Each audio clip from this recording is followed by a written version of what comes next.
برای زدن سایه لایت اگر همچین الگویی پشت پلک در نظر بگیرین خیلی راحت میتونین سایه لایت رو اجرا بکنین.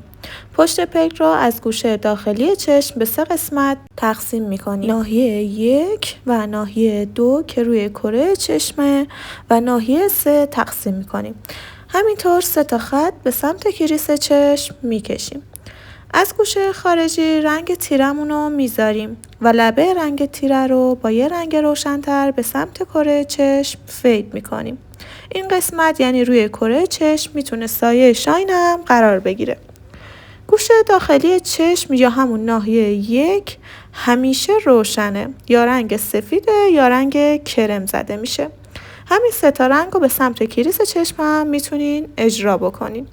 خوشحال میشم کانال منو سابسکرایب کنید و به دوستاتون معرفی کنید. هر شب براتون کلی آموزش مفید میذارم.